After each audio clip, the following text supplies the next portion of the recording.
Assalamualaikum warahmatullahi wabarakatuh. Nama saya Rizky Malvin, NIM 572. Nah, di sini saya akan menjelaskan tentang jawaban saya yaitu was hukum Islam.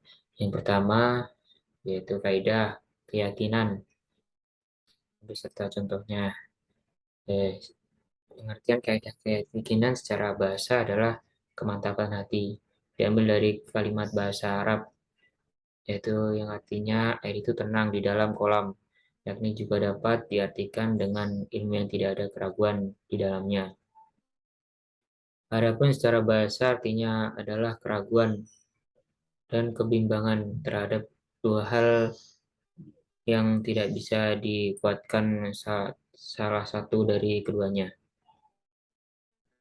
Nah, jadi maka kaidah di atas adalah makna kaidah di atas adalah bahwa suatu perkara yang diyakini telah terjadi tidak bisa dihilangkan kecuali dengan dalil yang pasti, dan keyakinan dengan kata lain tidak bisa dihilangkan hanya dengan sebuah keraguan. Demikian pula sebaliknya, eh, suatu perkara yang diyakini belum terjadi maka tidak bisa dihukumi telah terjadi kecuali dengan dalil yang meyakinkan pula.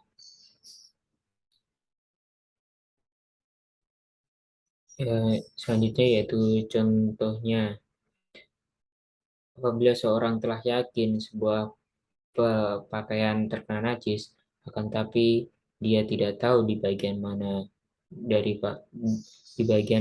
pakaian tersebut yang terkena najis, maka dia harus mencuci pakaian itu seluruhnya. Yang kedua yaitu kaidah kesulitan. Nah, yang pertama yaitu kesulitan yang bersifat darurat. Dalam hal ini, keringanan harus diambil oleh seseorang. Jika tidak, maka akan menyebabkan kematian. Misalkan makan bangkai, daging babi dan anjing ketika kelaparan, atau minum minuman yang memabukkan ketika kehausan. Yang selanjutnya yaitu kesulitan yang bersifat kebutuhan. Kesulitan jenis ini, seseorang boleh mengambil dan boleh tidak, sesuai dengan kondisi. Misalnya, melakukan khosor atau jama salat jika berpuasa, ketika sakit, atau dalam perjalanan seorang mampu untuk melanjutkan puasa, maka ia boleh berpuasa. Nah, yang selanjutnya yaitu kesulitan yang bersifat biasa. Kesulitan yang bersifat biasa. Keringanan ini jenis ini merupakan kesulitan biasa dalam melakukan sesuatu. Misalnya merasa lapar ketika puasa, lelah ketika belajar dan mengantuk ketika masuk kelas, dan kepanasan jika memakai kerudung. Kesulitan seperti ini tidak dijadikan dalil untuk mendapatkan keringanan, sebab hal ini lumrah terjadi. Jadi kesimpulannya yaitu setelah kita menelusuri kaidah tentang al-masyaqqah talibu atas maka dapat dapat kita simpulkan bahwa merupakan memiliki kandungan makna yang sama dengan asaubah, yakni kesulitan atau kesukaran, kepayahan dan kelelahan. Kata ajib adalah bentuk menakut.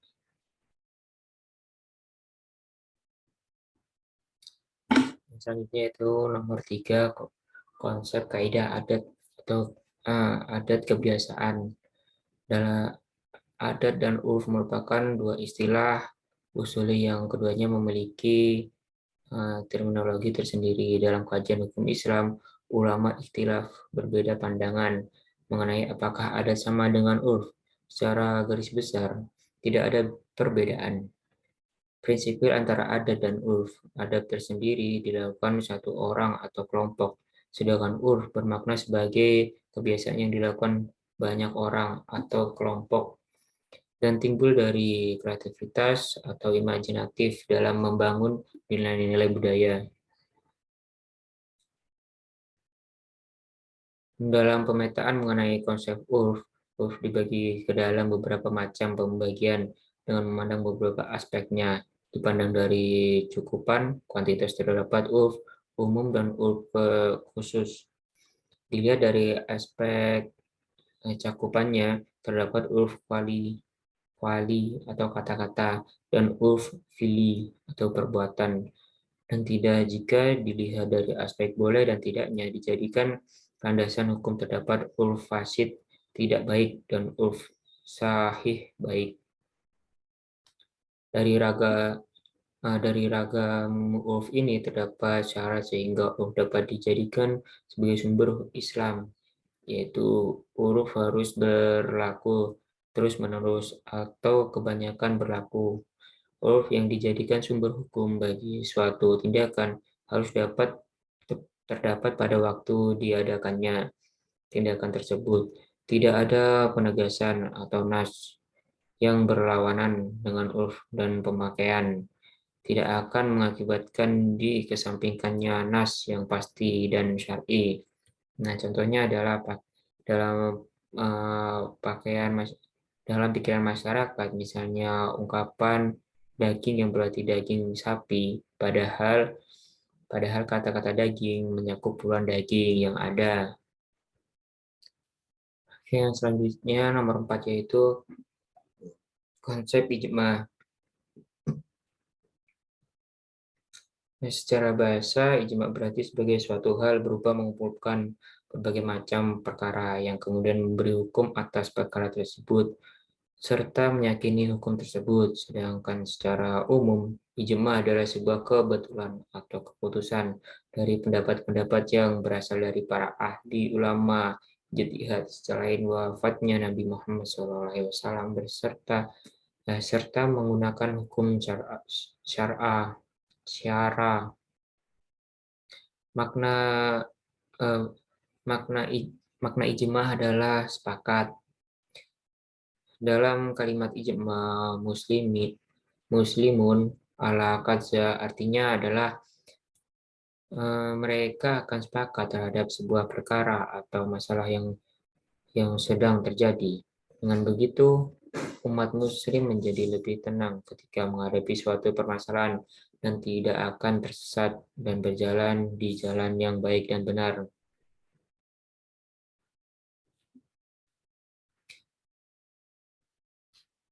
Dan dikarenakan ijma dapat dijadikan sebagai sumber hukum Islam, maka tidak boleh sembarang orang dalam membuat ijma. Dengan kata lain, hanya para ahli yang sudah berhasil mencapai mujtahid yang dimana pendapatnya sudah bisa dipertanggungjawabkan. Sehingga sumber hukum Islam yang dihadirkan dapat memberikan manfaat dan kebijakan bagi semua umat muslim. Nah, selain itu, waktu yang terus berkembang dan zaman yang juga ikut berkembang membuat musyawarah kegiatan ijma yang ikut berkembang. Tentunya yaitu kesepakatan para ulama dan mujtahid atas diharamkannya minyak babi. Nah, yang kedua, menghasilkan kesepakatan berupa membukakan Al-Quran yang dilakukan pada masa kepemimpinan Abu Bakar As-Siddiq. Yang ketiga yaitu menjadi as-sunnah sebagai sumber hukum Islam yang kedua setelah sumber hukum Islam pertama Al-Quran. Yang keempat, yang selanjutnya yang keempat B yaitu konsep kias. Kias adalah satu dari 4 sumber hukum Islam yang disepakati para ulama. Dalam hal ini, kias menempati posisi keempat setelah Al-Quran, hadis, dan ijma. Secara bahasa, kata kias berasal dari akar kata khoso yasihu kiasan yang artinya pengukuran. Sementara menurut istilah, pengertian kias adalah menyamakan suatu yang tidak memiliki nas hukum dengan suatu yang ada nas hukum berdasarkan kesamaan atau kesalahan yang diperhatikan syara.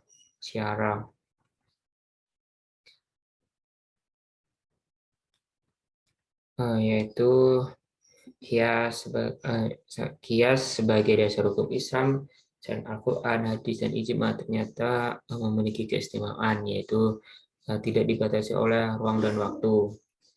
Dalam penerapannya, menggunakan kias adalah ajaran inti dari Rasulullah SAW Meskipun Nabi Muhammad SAW telah memberi warisan berupa Al-Quran dan Sunnah, namun Rasulullah SAW juga mengajarkan bagaimana caranya menarik kesimpulan dari kias meski kasusnya tidak terulang secara tekstual.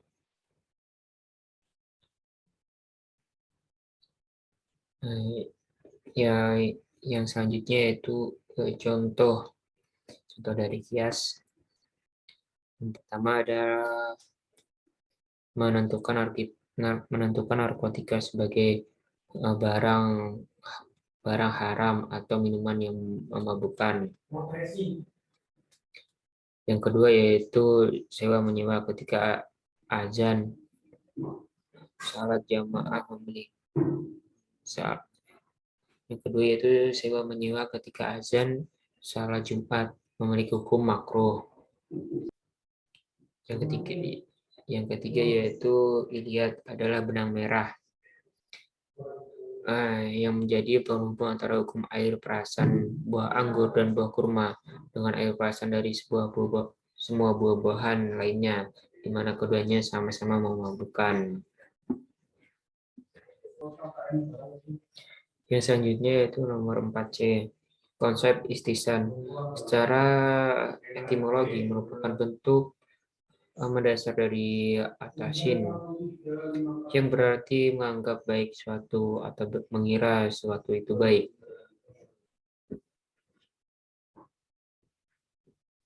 Arti lain dari istisan adalah mengikuti sesuatu yang lebih baik atau mencari yang lebih baik untuk diikuti.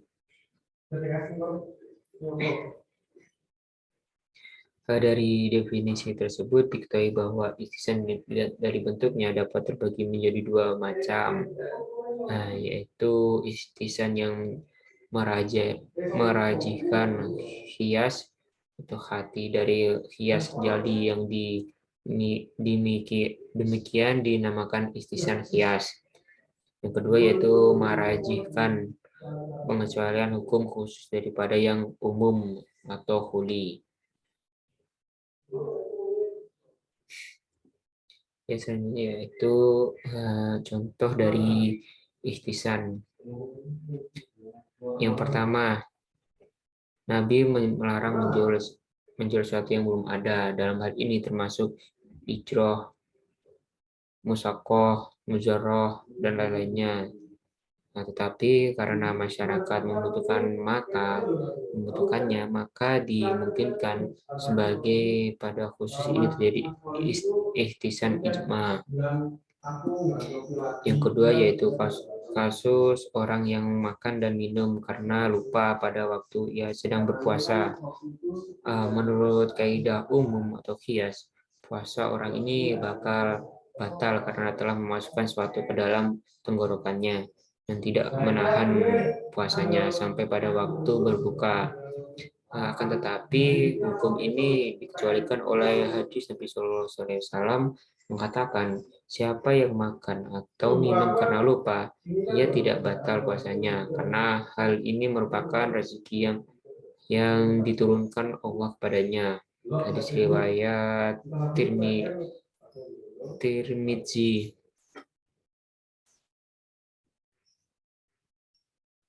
Yang ketiga yaitu dokter pria diperbolehkan melihat aurat wanita dalam proses pengobatan.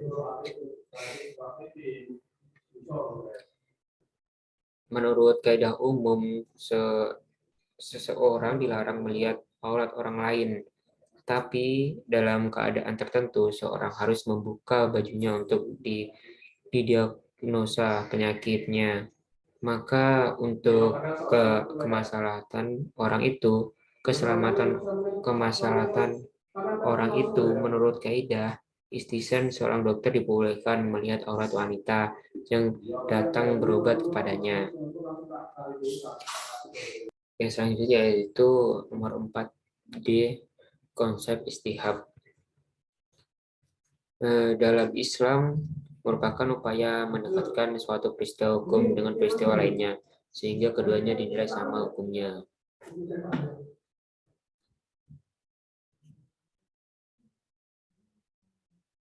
pada dasarnya merupakan suatu metode penemuan hukum berdasarkan hukum yang sudah ada sebelumnya selama belum ada dalil atau bukti hukum baru yang menyatakan sebaliknya.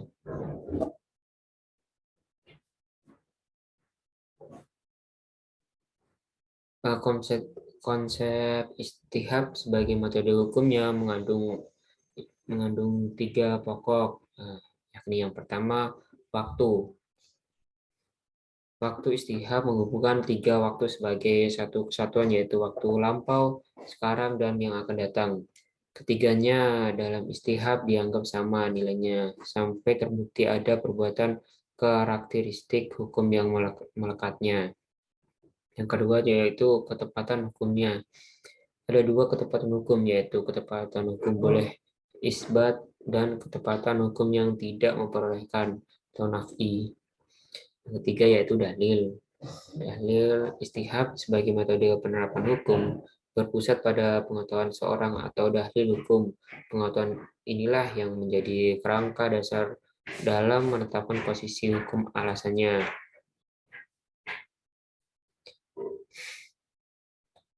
Nah, yang selanjutnya itu macam-macam istihad. Macam-macam istihad itu yang pertama adalah istihad ibah al asiyah.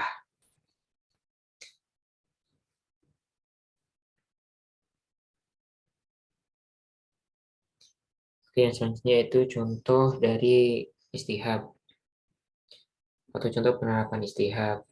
Yang pertama yaitu bidang hukum pidana. Dalam hukum pidana, konsep istihad sangat relevan dengan asas praduga tak bersalah, di mana seorang terdakwa ketika menjalani proses peradilan dianggap tidak bersalah sampai ada bukti hukum materi bahwa orang tersebut dinyatakan bersalah oleh pengadilan. Nah, yang selanjutnya itu di bidang hukum perdata. Penerapan konsep istihad dalam hukum perdata berlaku dalam bidang perikatan ekonomi, bahwa pada dasarnya setiap orang bebas dari segala tanggungan berupa kewajiban perdata. Misalnya, jika seorang tergugat melaporkan tergugat ke pengadilan dengan gugatan untuk melunasi hutangnya, tergugat berhak untuk menolaknya hingga penggugat mampu membuktikan di pengadilan. Yang terakhir yaitu hukum perkawinan. Jika menurut konsep istihad, praktik nikah siri dianggap tidak pernah, sebab sesuai dengan undang-undang perkawinan yang menyatakan bahwa suatu perkawinan baru dinyatakan sah secara hukum negara jika dapat dibuktikan dengan akte nikah melalui pencatatan perkawinan. Nah, bukti ini sekaligus menjadi tanda lahirnya hak dan kewajiban baru bagi pasangan suami istri. Sekian dari penjelasan saya, kurang lebihnya mohon maaf. Terima kasih. Wassalamualaikum warahmatullahi wabarakatuh.